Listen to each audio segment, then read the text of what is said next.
Hey everyone, and welcome. Today, we are diving into the world of dining etiquette. Look, whether you're at a fancy dinner or a big-time business lunch, knowing this stuff isn't just about being proper, it's about feeling confident and totally at ease, no matter where you are.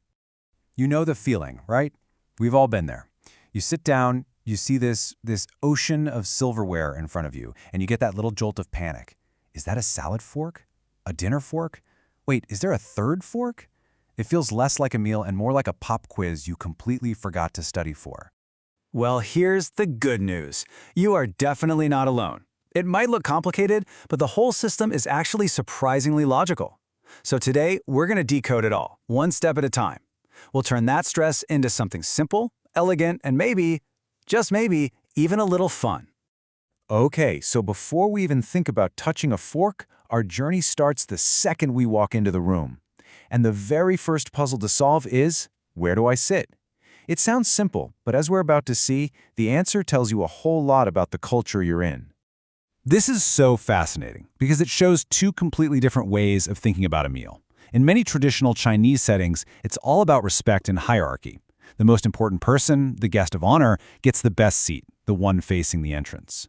But in the West, the focus is usually on getting people to talk. The host might be at the head, but the real goal is to mix everyone up to get a good conversation going, which makes it way more flexible. All right, you've found your seat. Now for the main event, that intimidating lineup of plates, glasses, and utensils. But listen, don't think of this as a test you can fail. Think of it as your own personal roadmap, a guide that lays out the entire journey of the meal, right there in front of you. So let's build this roadmap together. Super simple. Step 1, your plate. That's home base, right in the center. Step 2, forks. They always go on the left. Step 3, knife and spoons. They always go on the right. And now for my absolute favorite trick, step 4. Your bread plate is upper left, your glasses are upper right. Just make an OK sign with both hands. Your left hand makes a B for bread, and your right hand makes a D for drinks. Easy, right? Okay, now for the little details that make you look like a total pro. See that smaller fork on the very outside? That's your salad fork, ready for course number 1. The dessert utensils, they're parked up top, just waiting for the grand finale. But here is the most important detail of all. The knife blade always faces in, toward the plate. It's a really subtle gesture, but it's a sign of trust and safety that goes back centuries. So, the map is decoded. Now it's time to actually hit the road. Let's talk about how to navigate the meal itself and put all these tools to use with total confidence. Seriously, if you only remember one thing from this whole guide, make it this one. Just work from the outside in. That whole confusing lineup of forks and spoons, it's just arranged in the order you're going to use them. Salad is first? Great. Grab the fork on the far outside. Soup is next? Perfect. Use the spoon on the far outside. It really is that simple. Okay, let's get into the mechanics. When you're cutting food, it's fork in the left hand, knife in the right. Now what if you want to take a sip of water?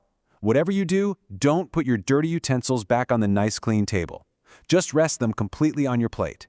And that brings us to the golden rule. Once a utensil has been used, its home is on the plate. It never ever touches the table again until it's cleared away. The meal was delicious, you're totally satisfied, and now it's time to signal that you're done. But you don't have to announce it or anything. There's a silence universal language for this exact moment. So, how do you do it? What's the secret signal? How do you give that clear, nonverbal cue that says, that was amazing, and I'm all finished? The answer is the 10 in 4 o'clock position. Just picture your plate like a clock face. You put your knife and fork right next to each other, with the handles resting at the 4 o'clock spot and the tips pointing up toward 10 o'clock. And remember, blades still facing in. It's not just a random rule. It actually creates a nice, stable spot for the server to pick up your plate easily without ever having to ask if you're done. It's the perfect, quiet way to close out the meal. And all this brings us to one final, big picture question. We've gone over the how, but what about the why? Is all of this dining etiquette a timeless tradition, a kind of shared language that shows respect and makes an experience special? Or is it just a bunch of outdated rules we don't need anymore? That's something to think about, maybe over your next beautifully navigated meal. Thanks for joining me.